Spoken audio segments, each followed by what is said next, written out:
वहीं बड़ी खबर आ रही है पटना से, जहां पर कई कोचिंग सेंटर्स पर छापा मारा गया है। करोड़ों रुपए की टैक्स चोरी का खुलासा हुआ है, जिसमें कई कोचिंग सेंटर इसकी जद में है।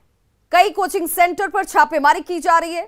टैक्स चोरी का यह पूरा मामला, जिसका खुलासा होता हुआ, और मसौड़ी और पुनपुन में भी कुछ संस्थान हैं जिनके ऊपर यह छापेमारी की कार्रवाई इस वक्त की जा रही है।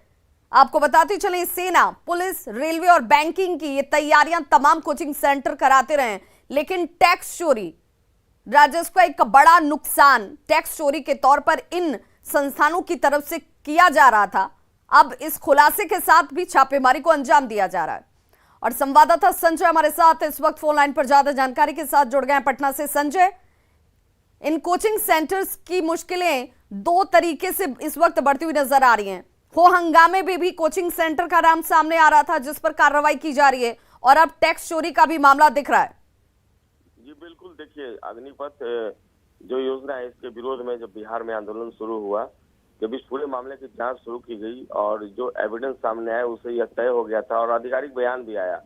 पटना की अगर बात कर ले तो जिलाधिकारी ने स्पष्ट तौर पर कहा था कि जो कोचिंग संस्थान है उनकी भूमिका काफी संदिग्ध थी, और संदिग्ध नहीं, कई प्रमाण भी मिले कि कोचिंग सेंटर्स के अंदर बैठकर पूरी योजना बनाई गई और उसके बाद मसौरी में किस तरीके से तारेगना स्टेशन जो है उसको विध्वंस किया गया, उसका आगजनी की गई, और उसके बाद पुलिस के लिए चुनौती की गई, फायरिंग तक की जो उसमें अनसोशल एलिमेंट थे उन लोगों ने। पटना में भी गुरु रहमान, जो बिहार में शैक्षणिक जगत में बड़ा नाम है, इनका एक वीडियो सामने आया था, और पटना पुलिस के एसएसपी मानवजीत सिंह ढिल्लों का कहना है कि इसमें गुरु रहमान जो है वो प्रोवोक करते हुए दिखाई दे रहे हैं। वायरल वीडियो है और इसी आधार पर उनको वो जो थे प्राथमिकी अभियुक्त बनाए गए कन्फेशनल स्टेटमेंट के आधार पर, और उसके बाद पटना पुलिस ने कल उनके यहाँ छापेमारी की। उसके बाद थोड़ी ही देर के बाद इनकम टैक्स की छापेमारी शुरू हो गई। जाहिर सी बात है, सरकार हो या प्रशासन, अब ऐसे कोचिंग संस्थानों की जिस तरीके से इस पूरे मामले में संलिप्तता सामने आई है, तो अब ऐसे में ये कार्रवाई की जद में देखना होगा। इनकम टैक्स डिपार्टमेंट की छापेमारी चल रही थी,